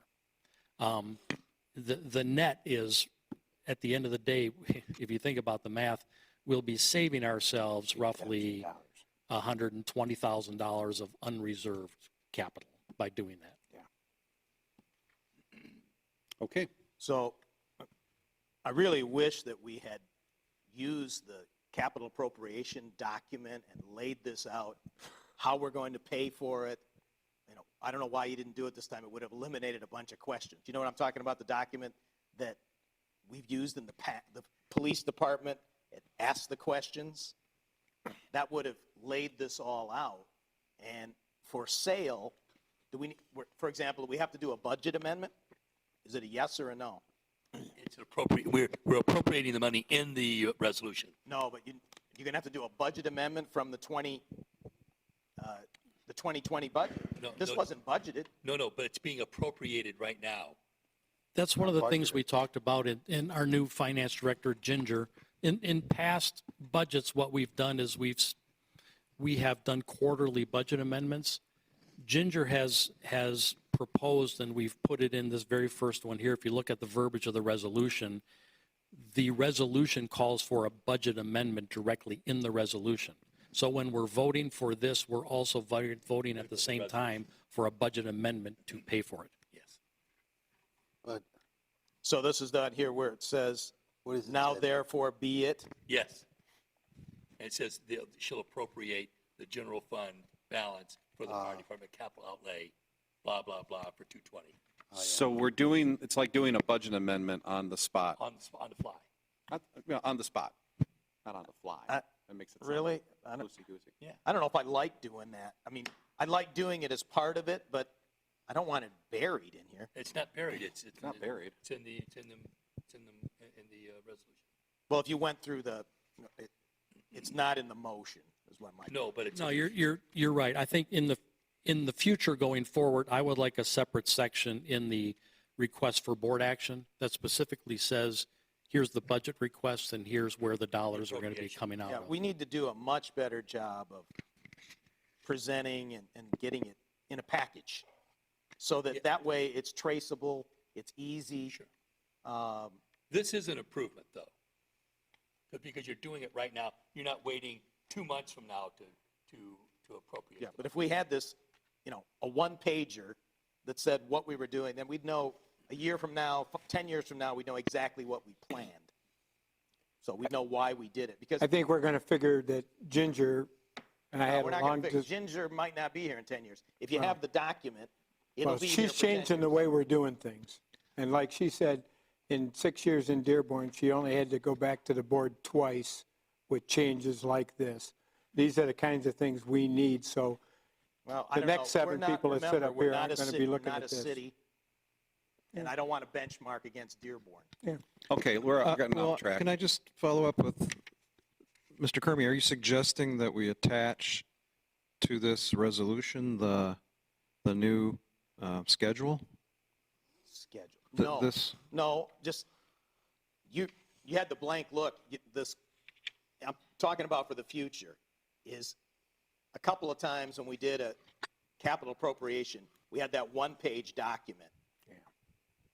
Yeah, no, I know what you're talking about. So that's what I'm talking about, to have that as our guide that shows the complete background, our rationale, the finance, and what we intend to do for the future with the vehicle, for example, when we potentially would retire this vehicle, that kind of a thing. Yeah, that document exists, and it's been out there for at least a year now. So. No, it can't be, because this is a new thing. We're buying a new truck. Well, what I would say in But this the case capital is, improvement list is out there. Okay. what I would say in this case is I provided all of the original specs on this truck when it was built, photographs of this truck, which would encompass and show you a lot more detail that you've asked for in the past than a one-page I'm document talking would. about a business executive summary. You don't know, you know what it is. You did it before. The police department has used the document. Okay. I'm aware of what you're Yeah, talking and about. I would do that in the future. It would reduce the number of questions. You'd be able to Okay. go to bed earlier and whatever. Well, that's why we had a study session last week. I thought that was going to be taken care of. But, Exactly. That's exactly what I thought, because we Yeah, sent well. him back to do more homework And he did for it. this week. and he did it. That was the new chart that he showed tonight. So, okay, any other questions from the board, from the public? All right, I move to adopt Resolution 2020-01-14-04, authorizing the purchase of a pumper from the city of Plymouth. Is there a second? Second. Second by Clerk Vorba. Mr. Clerk, please take the roll. Treasurer Clinton. Yes. Trustee Kermy. Yes. Trustee Dempsey. Yes. Trustee Dorchevitz. Yeah. Supervisor Heisey. Yes. Trustee Heitman. Yes. Clerk Vorba, yes. Motion carries.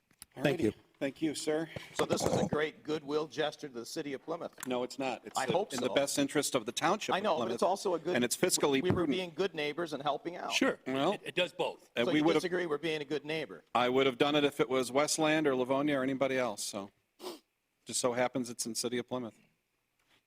Okay, item F6 is the historical marker amendments. Trustee Dempsey. Yeah, real briefly, we've been working on the text, came back from the Historical Commission, slightly revamped from what we had looked at before. The Historic District Commission reviewed it, pointed out there's a couple typos. So now it's back before us for formal final approval. And then this language would go back to the state of Michigan, hopefully just for administrative approval, and then we could order the marker and schedule its installation this year. This year? Where's the year. marker going to go? Out in front. Front? Well, it's subject to further review somewhere on the grounds of this hall, this property. Out in front on a pole, and it's two-sided, so there's going to have to be some public access to it. We're not quite sure what that's going to look like yet. So when you say front, closer to the building or closer to the road, Haggerty? Oh, no, closer to the building. You don't want people standing in Haggerty reading the sign. Well, that'd be an illegal sign problem. Okay, so what do you need us to do, Jack? So I move to adopt Resolution 2020-01-14-05, authorizing the text of the proposed Michigan Historical Marker as approved by the Michigan Historical Commission, subject to 2 typographical corrections and installation on the grounds of Township Hall. Second. Okay, any discussion by the board or by the public? I forgot that part. All righty. Motion has been made by Trustee Dempsey, seconded by Trustee Kermy. So, Mr. Clerk, please take the roll. Trustee Kermy. Yes. Trustee Dempsey. Yes. Trustee Dorchevitz. Yeah. Supervisor Heisey. Yes. Trustee Heitman. Yes. Clerk Vorba, yes. Treasurer Clinton. Yes. Motion carries. Thank you. How much do you think it'll cost to install this and have the access? So the marker itself is, with the 2 posts, somewhere between $4,000 and $5,000 being contributed privately. And the installation, I would assume we could have our own staff install it. It's not very difficult, comes with instructions. So we have $4,000 in donations? Yes. We will. And there was a $250 application fee, as I recall, right? Yeah, yes. Township did. Okay. Cool. All righty. Item F7 is reappointment to the Downtown Development Authority and Brownfield Redevelopment Authority of Michael Kolb. Mr. Kolb has been on for several years. He is the co-owner of the Heinz Park Lincoln Mercury and is in the district. First one is Bidiger. It's Brigadier. Oh, Bidiger. it is? Bidiger. Yeah, first was Brigadier. And then No, not on mine. Okay, hold on. you have 7. Okay, there we go. Sorry about that. So John Bigadair is being reappointed. He is a business owner who has a property abutting Ann Arbor Road, and he was appointed to fill a vacancy only about a year and a half ago or so. So What's his business, do you know? he is the concrete pipe guy on Mill Street. He's a vendor to Plymouth Township also. He does excavation for sewers. He's the pipe guy for just about everybody. Pipes, sewer pipes, water pipes, concrete. Beautiful renovations to his own Fabulous. property. Unbelievable. Fabulous. If you ever want to see his new office there on, it's a renovation that's just spectacular. It really. It's on Mill Street? Yeah. Yeah. It's the old concrete Gorgeous. pipe factory, Ann Arbor Road. National Concrete. The old National Concrete. Yep. So I need he's not here, so I need a motion. Mr. Supervisor, Hi, Mr. Heitman. I move to adopt Resolution 2020-01-14-06, authorizing the reappointment of Mr. John Bidiger to the Downtown Development Authority, Brownfield Redevelopment Authority for a term ending January 31st, 2024. Motion's made by Trustee Heitman. Is there a second? Second. Second by Clerk Vorba. Mr. Clerk, please take the roll. Trustee Dempsey. Yes. Trustee Dorchevitz. Yes. Supervisor Heisey. Yes. Trustee Heitman. Yes. Clerk Vorba, yes. Treasurer Clinton. Yes. Trustee Kermy. Yes. Motion carries. Thank you. Item F8 is Mr. Kolb, Michael Kolb, who is the owner or co-owner, at least, of Heinz Park Lincoln Mercury. He's in the DDA and has been serving on this board for many, many years. So he does a great job for us. We recommend his reappointment. Mr. Supervisor. Clerk. I move to adopt Resolution 2020-01-14-07, authorizing the reappointment of Mr. Michael Kolb to the Downtown Development Authority, Brownfield Redevelopment Authority for a term ending January 31st, 2024. Motion's made by Clerk Vorba. Is there a second? Second. Second by Trustee Heitman. Mr. Clerk, please take the roll. Trustee Dorchevitz. Yes. Supervisor Heisey. Yes. Trustee Heitman. Yes. Clerk Vorba, yes. Treasurer Clinton. Yes. Trustee Kermy. Yes. Trustee Dempsey. Yes. Motion carries. Okay. So next up is supervisor and trustee comments. We do have, Mr. Kermy provided us with some articles on trash and dark sky, the dark sky issue, which we did put in the e-news this week for for the public to take a look at. Is this whole thing on dark sky or No, this is all all on on trash? recycling. Got it.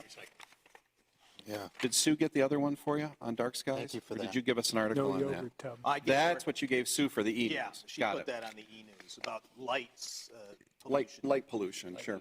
and not angry neighbors or whatever. Risk, Angry neighbors, yeah. Reducing angry neighbor risk.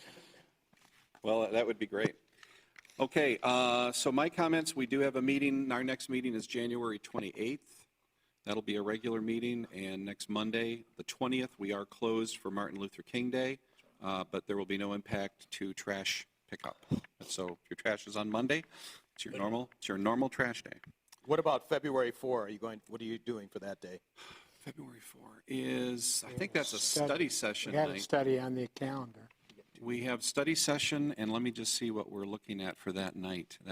Hold on. I just wanted to confirm whether we're really going to have it. Well, for February 4th, we really need to talk about, we've got Jeremy coming in to talk about the GIS project and to talk about the 2020 sidewalks project.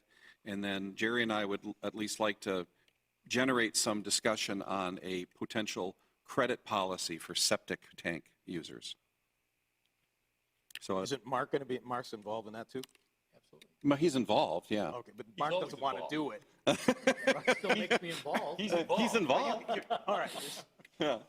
So, yeah, we really do need to have those updates, especially on the GIS and sidewalks. Those are two big deals for us.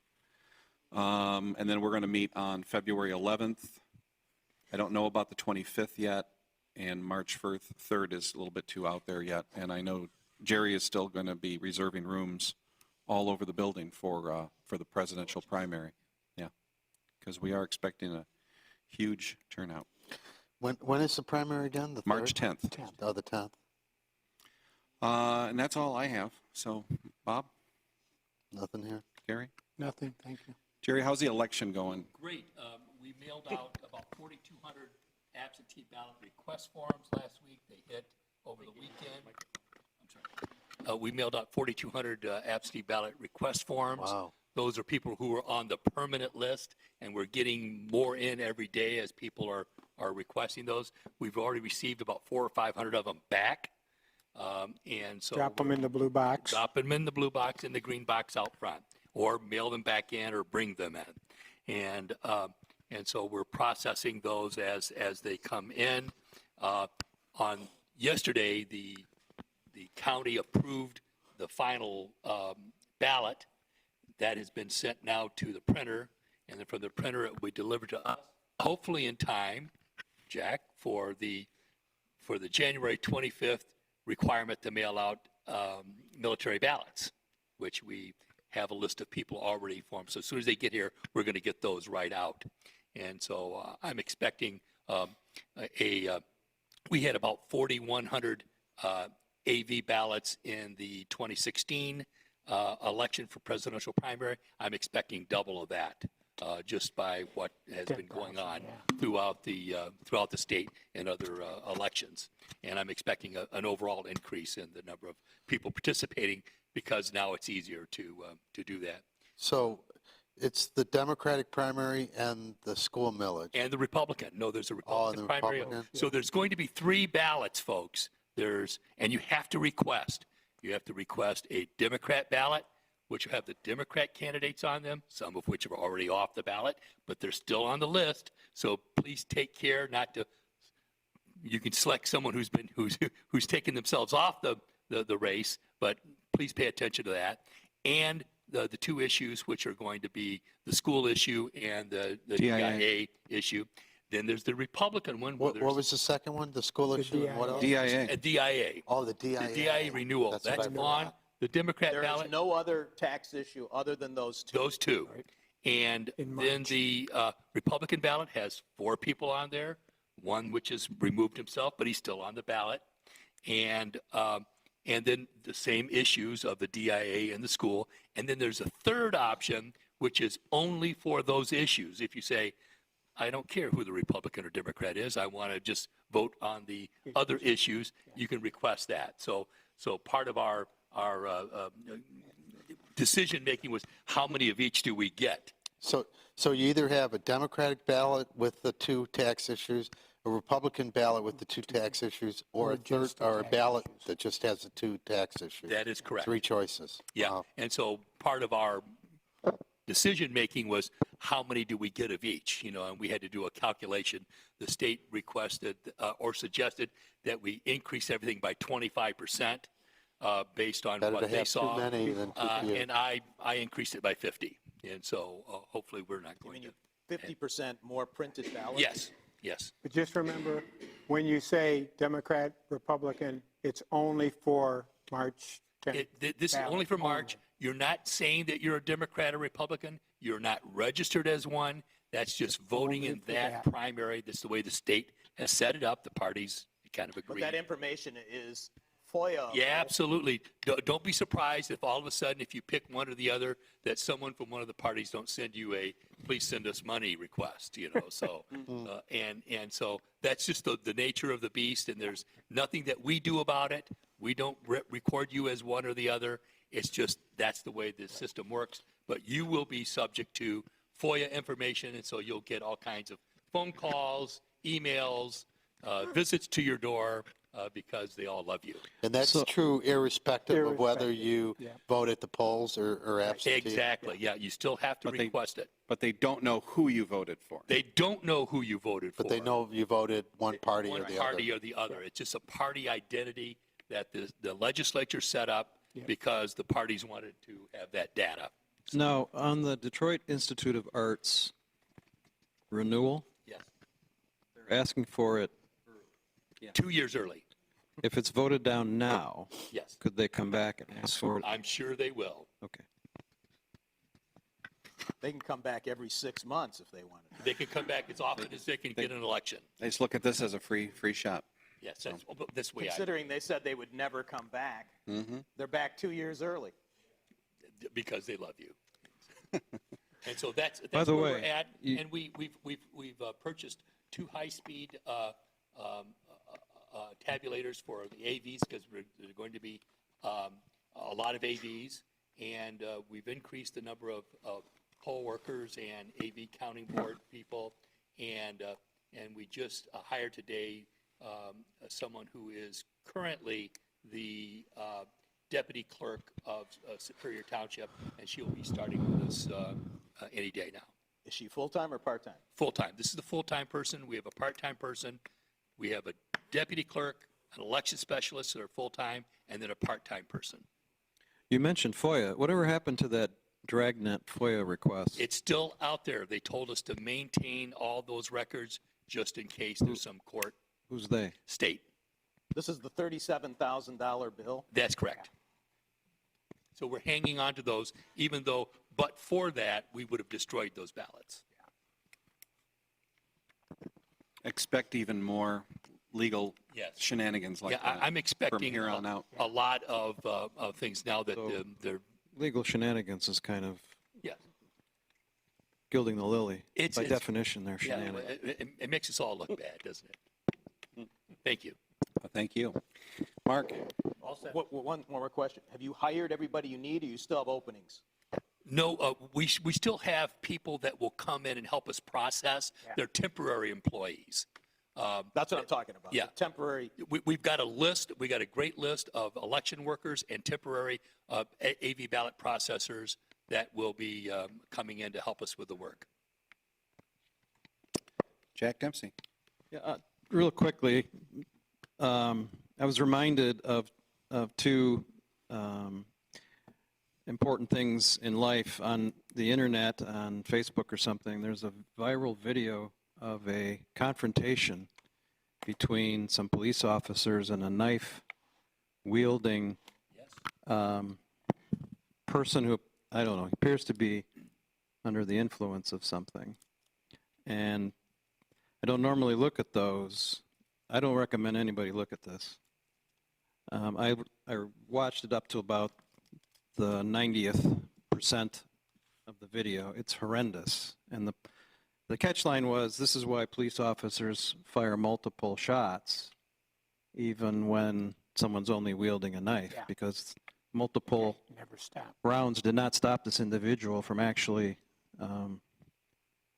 overpowering, I guess, a police officer. So as a reminder that our public safety people, even here in Plymouth Township, every day face all kinds of issues. Then there was a situation with a young man in Ohio who was found across the street in the chimney of a house. Another terrible story. And so I guess wanted to extend my personal appreciation to those who have to deal with such things on a daily basis, whether it's a fire or a car accident or whatever. And finally, a shout out to those in the military or who are affected by those in the military, because we don't know everything that they go through. Most recently, this situation in the Mideast resulted in some folks being deployed literally overnight, and you don't have time to prepare for that. You don't have time to get accustomed to what that's going to mean. And I don't think most of us even are conscious of the possibility of these things happening to people. So for those who defend us on a daily basis, it's not just you get scheduled and you fly somewhere and you're there for a specific time period. You may get called in the middle of the night to get deployed to defend our country. So just a shout out to those individuals, men and women, and then their families who have to endure their absence. And those are good points. And I know the police trained for edged weapons individuals. I know we had a situation where We actually shot someone who had an edged weapon attacking a police officer a few years back. So you'd be surprised how quick someone can close 10, 12, 15 feet on you. And even though you have your gun out, there's a reaction time that's always a lag. And if you don't put the person down, they will harm you. Thank you. Chuck? I'd request that the assessors department come in and do a little review on their status of what they're doing, and the board of review and that type of thing sometime when they're ready. Yeah, we can Board do of that. review, is board of review teed up? I mean, we're ready to go. Board of Review begins March 10th, which is the same day as the primary. The legislature did not take that into consideration when they scheduled the primary. So we've got every room in this building pretty much occupied that day. So what we're going to do on March 10th is we're going to have the Board of Review over at the fire station, at Station 1 here across the street. Now, whether or not we're going to keep them at the fire station for the next couple sessions, we have not made that determination. I think just in light of the fact that I'm expecting, all sorts of post-election chaos, that it might just be prudent to keep everybody over at the fire station, keep them out of here. And we will notice that to the public in a publication. Yeah, we're going to get the word out.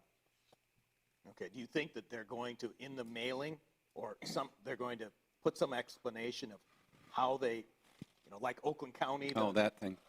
I can... or is it too costly, or it's not something? Well, we've asked Tracy, you and I both asked Tracy and the guys from Wayne County Assessing to take a look at that document. The last thing I heard from them is that they were going to try to put something together, but I don't know what the status of that is. Kind of got lost in the holiday shuffle, but... And I don't know when they would be available to meet with the board either, because they're getting ready for Board of Review, although the last few years it really hasn't been that intense. Yeah, low-key. Yeah. Truck accident on eastbound M14 on Sunday. Are we going to submit an emergency recovery invoice to the trucking company or whoever was involved? Yes, we are. And when you're done with that, I'm curious to see what it looks like. Okay, yeah, I'll get you a copy. All right, thank you. Okay. All I'm set? done. Okay. And we didn't mention, if you hadn't noticed tonight, we do have our new ladder truck is here. It's back at the station tonight, resting, but it's a beauty, and it was just delivered here today from Halt Fire, which is our apparatus company. They're based in Wixom, and they refurbish and equip all of the fire engines for everybody in Southeast Michigan according to local specs. So that process is ongoing, but when do you think that truck will be fully operational and on the road? So the firefighters are trained on it today. Actually, they climbed it several times today. It's going to go back and forth between here and Halt. We have 3 separate trainings. We have specialists flying in from Wisconsin to give us aerial training.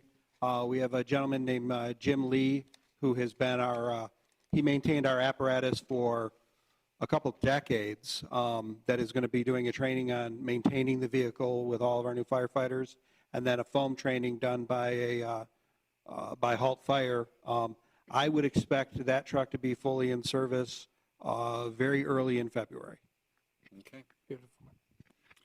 Also, at our next meeting on January 28th, we will have the Police and Fire Awards for 2019. I assume it's just for 19, or is it 18 as well? There might be a couple from 18. Okay. Does that include dispatch as well? Okay. Very good. Okay. Anybody in the public? Mr. Stewart. I'm going to hold you 3 minutes, too, so. That's enough. If possible. We're going to, it appears we'll finish before 9 o'clock, and that might be a wonderful precedent. Yes, in plain citizen language, it was a thrill to observe that ladder truck on display here. Now, in plain citizen language, every part of the buildings of St. John's, Bosch, Wabasto, Independence Village will be covered with that truck. There is a lateral capacity to that truck for Rivian And if the city of Plymouth called on us to service a fire at a 100-year-old building, the Plymouth Arts and Recreation Complex, that could also be used for service. I observed Captain Mack go up that ladder. Every Plymouth Township firefighter will be expected to do that ladder. Physically, mentally, emotionally, they got to go up that 7 stories. And I checked with the chief, and I want to put this on record. Every Plymouth Township firefighter. 15 years ago this month, I did it at Lake Superior State University in Sault Ste. Marie. What year? But What year? 2005. Oh, you did? Awesome. Okay. And You I'm were a lot sorry, younger but then. I was your age Oh, I'm at that time. you're Therefore, if you it's would not like a dare. to, I'm not, try don't dare me. this, I'm not doing it. I surrender. you walked into that one. No, I don't want So, to do it. Thank you for, I have attended most every board meeting with the exception of one in the last 2.5 years. Thank you, Chief Phillips, for your steadfast support and professionalism in securing that truck. Okay, thank you. Anyone else? Yes, sir. Oops. Try and keep it under the 3 minutes, but I'm Andy Malm. I was on the golf course committee for the What to Do with Hilltop program.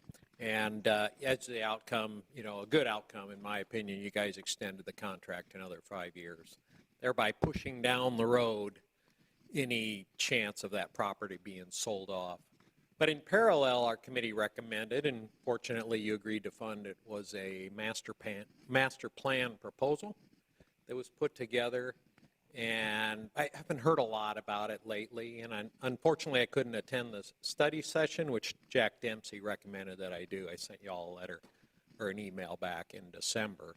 But I'm just curious, or if you can prioritize maybe vetting out that master plan. I mean, what the consultant had done was just the first cut at it. Yeah. Now you have 5 years to do a high-quality review. Makes sense. And, put good use to that property. And I really think, a master plan could guide funding. Wouldn't have to all happen in the same time, but I think it's still a viable option. So let me tell you what's going on with that. February 11th. Okay, so that's our first regular meeting of February. We are going to have the operators of the golf course, Tony Moscone and his team, are going to come in and give us the first year summary of how they've been doing, lessons learned, accomplishments, revenue, from a financial standpoint, but also from again, lessons learned and how good was it. It was a rough season for golf throughout Southeast Michigan. Very wet spring, very cold spring. Golf courses throughout the area suffered as a result. But I think they've made a lot of progress there. I think they have a good story to tell, but it's a realistic one based on what they got, what they inherited, okay? As far as the master plan goes, I think that would be a good night for us to have a broad discussion about that. But remember that the master plan also included elements that would dig into the golf course. The master plan, the version that I think you're talking about, contemplated a 9-hole course, which we're not looking to do in the next 4 years. What we are looking at is that triangle property we're thinking about turning that into a park, what's known as a passive park, where people can visit, but there's no recreational activity. It would be a pathway, picnic table, just a place to kind of a connector between the walking and biking opportunities that exist already in that part of town. So some of the elements of that master plan are being incorporated or at least being studied, but to go full out into that master plan as originally envisioned, it would require a repudiation of the golf course contract with ADM and expenditure of funds that we just don't have, and a ton of work. So I'm not, knocking the whole concept. There is a provision in our contract with ADM that allows us to begin implementing elements of that plan, and they have to cooperate with us.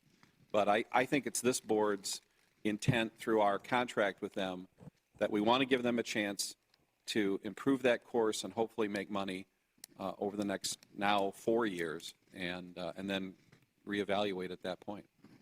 Yeah, and I agree with that approach, and it's probably more in-depth discussion is warranted at the subsequent meeting. But that was just the first cut at a plan, and I know there are probably elements you didn't agree with, which is fine. Well, let's keep running it out.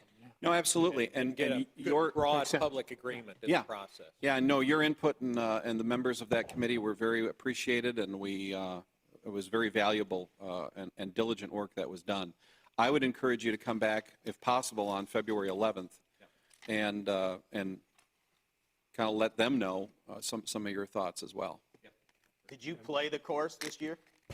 I did, and I think the ADM group, you're calling them, I call them the cattails group. Yeah. I do think they were a step up from the fire group. It seems to be in better shape, and they took some trees out. Still needs a lot more work, but they're taking a step in the right direction. So, great. Okay. Anyone else? Thank you. Okay, thank you. Anybody else? Okay, then I'm looking for a motion to... Mr. Supervisor. Yep. In a record-setting 8:58, I would move we adjourn. Motion has been made and seconded to adjourn. All those in favor signify by saying aye. Aye. We're adjourned.